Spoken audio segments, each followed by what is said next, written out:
छिंदवाड़ा के आदिवासी बाहुल इलाका चिलक में प्राइमरी सेक्शन, माध्यमिक सेक्शन और हाई स्कूल भवन जर्जर हो चुके हैं। इसमें बच्चे पढ़ने के लिए मजबूर हो रहे हैं। हाई स्कूल में पिछले 3 साल से निर्माण कार्य चल रहा है, जो अब तक पूरा नहीं हो पाया है। विभाग ने 70 लाख का भुगतान भी कर दिया है, जबकि अभी तक 10% निर्माण का काम हो सका है। स्कूल के निर्माण कार्य में घटिया सामग्री का उपयोग किया जा रहा है, जिसकी वजह से छात्रों को परेशानी का सामना करना पड़ रहा है।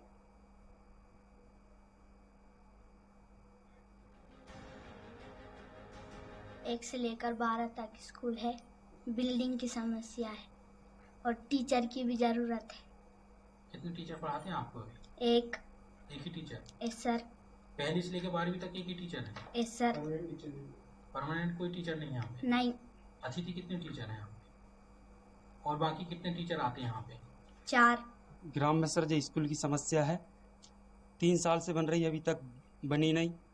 जो भी कुछ दीवार बनी है वो भी सर अभी तक लुढ़क रही हैं। और सर एक स्कूल है मिडिल और एक प्राइमरी है सर, उसमें बच्चे बैठने की समस्या भी जा रही है। और सर ये स्कूल बन नहीं पा रही है अभी।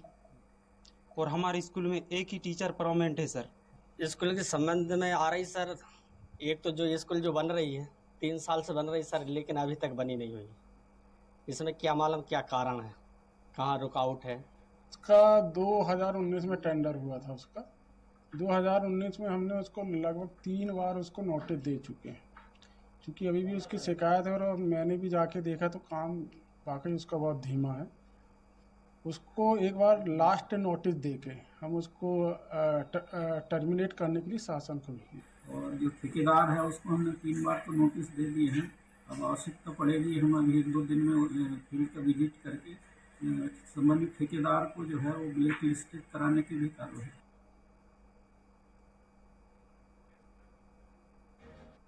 और इस पर ज्यादा जानकारी के साथ स्वराष्ट्र मुकेश हमारे साथ जुड़ गए हैं।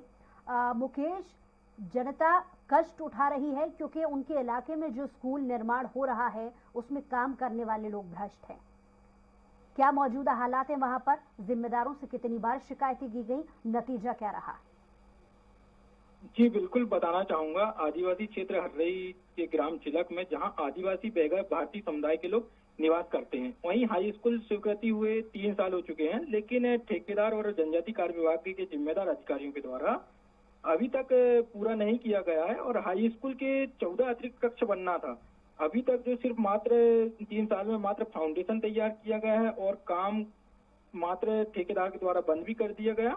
लेकिन विभाग के जिम्मेदार अधिकारियों के द्वारा ठेकेदार को 3 बार नोटिस जारी कर चुका है, लेकिन अभी तक टर्मिनेट के आदेश के जारी नहीं किया है।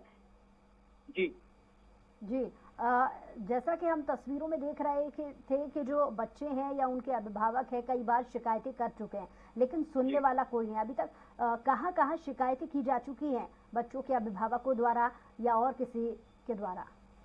अभिभावकों के द्वारा बार बार शिकायत जनजाति कार्य विभाग और कलेक्टेड जन सुनवाई में भी दिया गया है, लेकिन अभी तक कोई ठेकेदार के ऊपर कोई कार्रवाई नहीं की गई है। और जिम्मेदार अधिकारी जो इंजीनियर हैं दीपक शय्याम और सहायक आयुक्त NS भड़कड़े द्वारा अभी तक इनके ऊपर भी कोई कार्रवाई नहीं की, जबकि विभाग के द्वारा बिना निरीक्षण करे 70 लाख का भुगतान ठेकेदार को कर दिया गया है।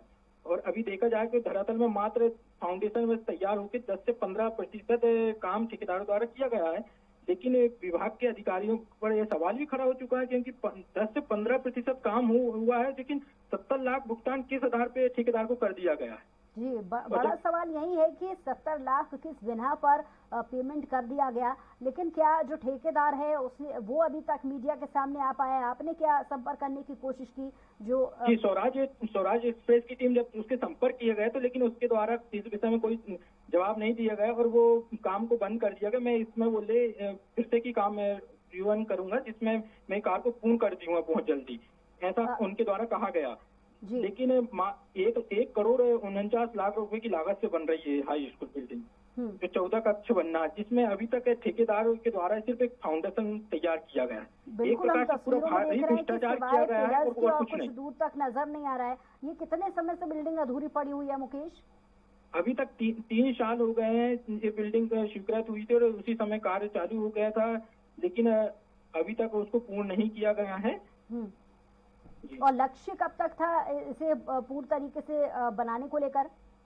इसकी समय अवधि भी समाप्त हो चुकी, क्योंकि 2 साल 2.5 साल का समय अवधि थी इस पर, लेकिन वो समय अवधि भी समाप्त हो चुकी है और समय अवधि के ज्यादा दिन हो चुके हैं। जी। चलिए, ये खुद हम जो वहाँ के प्राचार्य हैं उनसे जानने की कोशिश कर लेते हैं।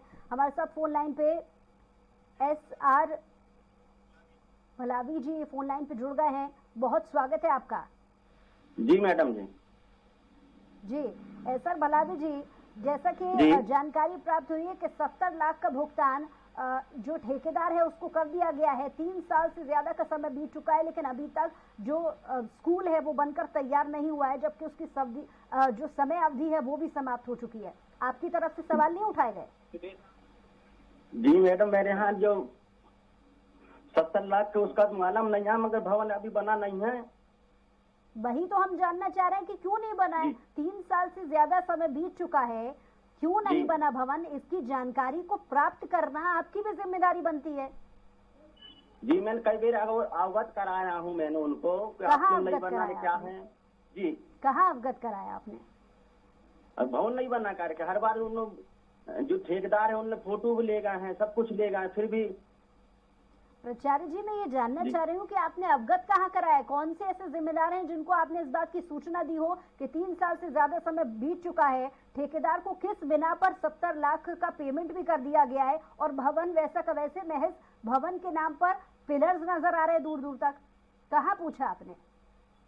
जी मैडम, मेरे अंडर में वो नहीं है, मैं हूँ प्रभारी मैडम वहाँ से। मैं समझ नहीं हूँ आप प्रभारी हैं।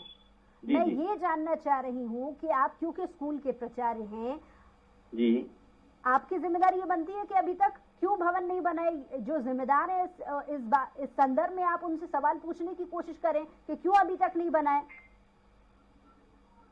जी मैडम, ये तो कई बार कंप्लेंट भी किए हैं ना उन लोगों ने, पंचायत वाले ने, भवन नहीं बन रहा है कर, फिर इसकी जानकारी अपन को भी है भी नहीं है। मैं यही जानना चाह रही हूँ कि आपने अभी तक शिकायतें कहाँ की हैं, आवेदन कहाँ दिया है? तो आवेदन तो नहीं दिए हमने, पर ये जानकारी हमको तो बताए ना उनको, क्यों नहीं बना रहे, क्या वहाँ से ऐसी सब कई बार लेटर भी पहुँचा है।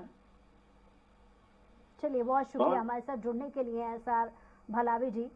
तो ये थे स्कूल के प्राचार्य जिन्होंने कहा है कि हमने कई बार मौखिक तौर पर ये बताने की कोशिश की, लेकिन लिखित में कोई आवेदन इनकी तरफ से भी नहीं गया है।